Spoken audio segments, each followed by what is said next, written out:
இல்லைங்க அப்படி அள்ளி கொட்டுதானுங்க.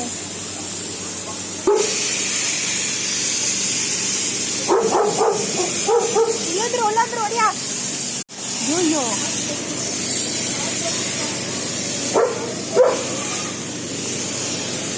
ஓடியாந்துரு. உள்ளவா உள்ளவா உள்ளவா. எவ்வளோ தூசியா இருக்கு இதுக்குள்ள வந்து நிற்க.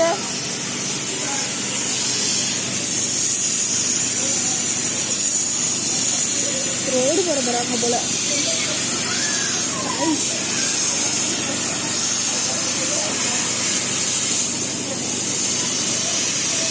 வந்த மாதிரி ஒரு நிமிஷத்துக்குலாம் வீடு முழுக்க மண், பில்டிங் முழுக்க குப்பைமயமா ஆக்கி விட்டாங்க.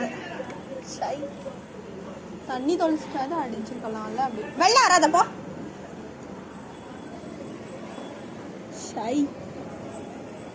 சும்மாவே மண் குப்பையமா இருக்கும். ஏதோ ரோடு போட போறாங்க போல, அதுக்கு இவ்வளவு கிளீன் பண்றேன்ட்டு ஒரு நிமிஷத்துல புகை மண்டலமா எல்லா பக்கமும் தூசியாக்கி விட்டாங்க. இன்னும் புகையாதான் இருக்கு.